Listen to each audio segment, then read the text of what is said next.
ఆంధ్రప్రదేశ్లో ప్రభుత్వాలు మారినప్పుడల్లా పత్రికల మీద దాడి జరుగుతుంది.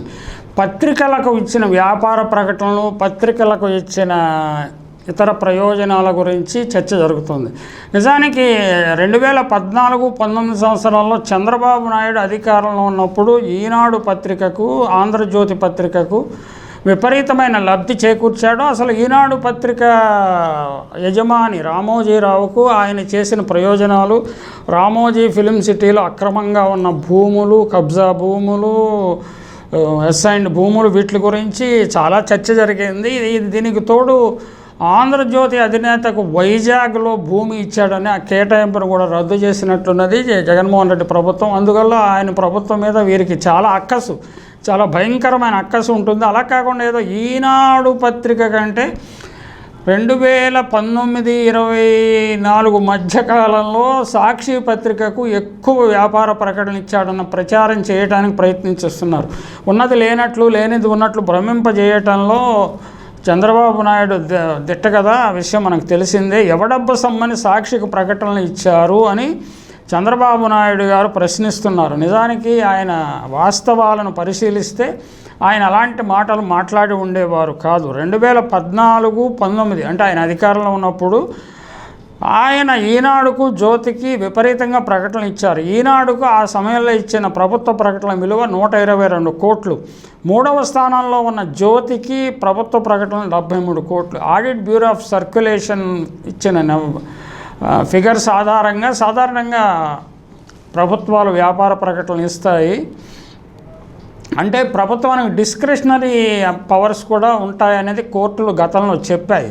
అంటే ప్రభుత్వానికి అనుకూలంగా చెప్పేవారు కొంతమంది, వ్యతిరేకంగా రాసేవాళ్ళు కొంతమంది ఉంటారు. ప్రభుత్వానికి వ్యతిరేకంగా పనిగట్టుకుని ప్రచారం చేసే పత్రికలకు వ్యాపార ప్రకటనలు ఇవ్వాల్సిన అవసరం లేదని కూడా కోర్టులో తీర్పులు ఉన్నాయి, కోర్టులో అబ్జర్వేషన్స్ ఉన్నాయి. నాకు గుర్తున్నంత వరకు మర్రి చెన్నారెడ్డి గారి హయాంలో ఈనాడు పత్రిక హైకోర్టుకు వెళ్తే హైకోర్టు ఇటువంటి అబ్జర్వేషన్ ఇచ్చింది, సబ్జెక్ట్ టు కరెక్షన్. ఇప్పుడు ప్రస్తుతానికి వద్దాము. 2014-19 మధ్య ఈనాడుకు 122 కోట్ల విలువైన ప్రభుత్వ ప్రకటనలు ఇచ్చారు. 3వ స్థానంలో ఉన్న జ్యోతికి, ఆంధ్రజ్యోతికి 73 కోట్ల ప్రభుత్వ ప్రకటనలు ఇచ్చారు. 2వ స్థానంలో ఉన్న సాక్షికి 31 కోట్లు మాత్రమే ఇచ్చారు. ఇది గ్రాస్ ఇంజస్టిస్ అని ఎవరైనా చెప్తారు. 2019 నుంచి 2024 వరకు సాక్షికి పత్రికకు 5 ఏళ్లలో ఇచ్చిన ప్రకటనలు 371 కోట్లు. ఈనాడుకు 3.5 సంవత్సరాల్లో ఇచ్చిన ప్రకటనలు 243 కోట్లు. 3.5 ఏళ్ల తర్వాత ఈనాడు యాజమాన్యం ప్రభుత్వ ప్రకటనలను తాము ప్రచురించబోమని అధికారికంగా సమాచార శాఖకు లేఖ రాసింది. అంటే వీరిచ్చే ధర తమకు గిట్టుబాటు కాదనో, లేకపోతే తమను వేధిస్తున్నారనో, ఇతర కారణాల వల్ల మీ ప్రభుత్వ ప్రకటనలు మేము తీసుకోమని చెప్పారు. మరి అటువంటప్పుడు డిస్క్రిమినేషన్కి స్కోప్ లేదు కదా. ఈ వాస్తవాలు తెలియకుండా చంద్రబాబు నాయుడు మాట్లాడుతుంటారు. చంద్రబాబు నాయుడు చెప్పిన దాంట్లో కొంత భాగాన్ని మీడియా, ఎల్లో మీడియా అనండి, లేకపోతే తోక మీడియా అనండి, బయట చేస్తుంది. ప్రజల పెర్సెప్షన్ కూడా అలాగే స్థిరమైపోతుంది. అందువల్ల ఏంటంటే వాస్తవాలు తెలుసుకోవాల్సిన అవసరం ఉన్నది. 3 ఏళ్ల తర్వాత ఈనాడు యాజమాన్యం ప్రభుత్వ ప్రకటనలు ప్రచురించబోమని అధికారికంగా సమాచారకు లేఖ రాసింది. దాంతో చివరి ఏడాదిన్నర ఈనాడు పత్రికకు ప్రకటనలు ఇవ్వలేదు. లేకపోతే ఆన్ పార్ ఇచ్చే అవకాశం ఉండేది. ఈనాడు సర్క్యులేషన్, సాక్షి సర్క్యులేషన్ ఒకానొక దశలో దాదాపు దగ్గరగా ఉండే అన్న వస్తాన్ని కూడా గమనించాలి. సాక్షికి ప్రకటనలో జగన్ ప్రభుత్వం ఎలాంటి వివక్షత, పక్షపాతం చూపలేదని టీడీపీ ఎమ్మెల్యే నక్క ఆనందబాబు, అశోక్ బెందాళం, తెనాలి శ్రావణ్ కుమార్ అడిగిన ప్రశ్నకు మంత్రి పార్థసారథి జూలై 24న ఈ విషయం స్పష్టంగా చెప్పాడు. అయినా ఏదో మంత్రి గారు ఏదో దాస్తున్నాడు, ఈయన గతంలో వైసీపీలో ఉన్నాడు కదా అన్నట్టు ఇంప్రెషన్ వచ్చే విధంగా వైసీపీ మీద విమర్శలు చేస్తున్నారు ఎవరు, తెలుగుదేశం వారు. నిజానికి ఈనాడుకు 2014-19లో 121, దాదాపు 122 కోట్లు, సాక్షికి 30 కోట్లు, ఆంధ్రజ్యోతికి 72-73 కోట్లు, వార్తకు 19 కోట్లు, నేటి దినపత్రిక సూర్యకు 19 కోట్లు, ఆంధ్రప్రభకు 20 కోట్లు, ఆంధ్రభూమికి 10 కోట్లు, ప్రజాశక్తికి 21 కోట్లు, విశాలాంధ్రకు 12 కోట్లు, ఆంధ్రపత్రికకు 93 లక్షలు, సూర్యకు అలాగే ఆ విధంగా ఇచ్చారు. కానీ వైసీపీ పాలనలో ఇంకా బెటర్, అన్ని పత్రికలకు బెటర్గా మనీ డిస్ట్రిబ్యూట్ చేస్తారు అడ్వర్టైజ్మెంట్.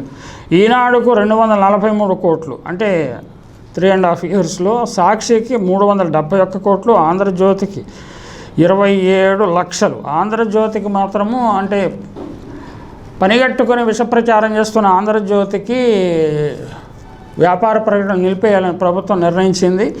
అందుకనే దాన్ని మరింత అంటే దానిని ప్రభుత్వాన్ని బ్లాక్మెయిల్ చేసి తన దారికి తెచ్చుకోవాలని ఆంధ్రజ్యోతి ప్రయత్నించింది. జగన్మోహన్ రెడ్డి ప్రభుత్వం లొంగకపోవడంతో విపరీతమైన దుష్ప్రచారం చేసిన దుష్ప్రచారం వల్ల జగన్మోహన్ రెడ్డి ఓడిపోయాడని విశ్వసించే వారిలో రాధాకృష్ణ అధినేత కూడా ఉన్నాడు.